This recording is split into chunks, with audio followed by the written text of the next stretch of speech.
রাস্তায় নকশা করা ৩৩ বছর পরেও সে অনুযায়ী সংস্কার বা উন্নয়ন করা হয়নি উত্তরার রানাভোলা এলাকার তিতাসপাড়ার একমাত্র রাস্তাটি।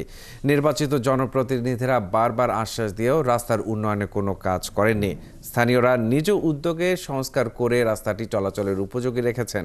সিটি কর্পোরেশন বলছে রাস্তা সংস্কারের পরিকল্পনা এখনো চলমান, আগামী বছর কাজে হাত দেওয়া হতে পারে। সুমন মাহমুদের প্রতিবেদন। অভিজাত এলাকা উত্তরা রানাভোলার তিতাসপাড়া রাস্তা ১৯৯১ সালে রাস্তাটির নকশা তৈরি করা হয়েছিল। এরপর অনেক জনপ্রতিনিধির আগমন ঘটেছে, কিন্তু কারোর সুনজরে আসেনি নগরের মধ্যে কাঁচা এই রাস্তাটি। উত্তরার সিরাজ মার্কেট হয়ে আশুলিয়া দিয়াবাড়ি যাওয়া যায় তিতাসপাড়ার এই রাস্তা দিয়ে, কিন্তু উত্তরার বাসিন্দা হয়েও কাঁচা রাস্তার দুঃখ কোনোভাবেই ঘোচাতে পারছেন না এলাকাবাসী। ১৯৯১ সাল থেকে আমাদের রাস্তাটার কোনো উন্নয়নমূলক কাজ হয়নি।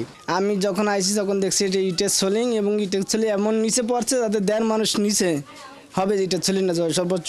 তো কাউন্সিলররা যারা নির্বাচন আগে বলে যে আমাদের এখানে কাজ হবে, রাস্তা হবে, আমাদের রাস্তা ওরা ২০ ফিটের জায়গায় ২১ ফিট পর্যন্ত করে দিয়ে গেছে বলছে। বিভিন্ন জায়গায় দাগ দেওয়া হয়েছে, কিন্তু কেউ কোনো পদক্ষেপ হয়নি।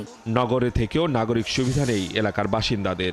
রাস্তার পাশেই উন্মুক্ত ড্রেনে ময়লা আবর্জনা ফেলা হচ্ছে। কোনো রকম হাঁটাচলা করার জন্য গাছ কেটে গুড়ি ফেলে রাস্তার গর্ত বন্ধের চেষ্টা করেন এলাকাবাসী। এই জায়গায় একটু জোরে গেলে পরে যাত্রী উল্টায় পড়ে যায়, কিংবা গাড়ি উল্টায় যায়, গাড়ি ভেঙে যায়। বৃষ্টি বাদল হওয়ার পর মনে করেন যে রাস্তায় কোনো চলাফেরা করা খুবই কষ্ট। আপনি এই পাশে যেভাবে দেখছেন নোংরা রাস্তা ছিল, পানি, মশা মাছি, কেদা পানি। তা আমি এই জন্য কাজটা করতে পারি নাই। লাস্টে আমি অনেকদিন অপেক্ষা করার পরে লাস্টে আমি নিজেই রাবিশ ফেলাইছি। এলাকাটি উত্তর সিটি কর্পোরেশনের ৫৩ নম্বর ওয়ার্ডের। সিটি কর্পোরেশন বলছে আগামী বছরের মধ্যে রাস্তার উন্নয়ন কাজ শুরু হতে পারে। ইউনিয়ন পরিষদ ছিল, সেখানে যে ঘর বাড়ি হয়েছে আসলে ওইভাবে কনস্ট্রাকশনগুলো কিন্তু কোনো পার্টিকুলার অথরিটির রুলস রেগুলেশনস মেনে হয়নি।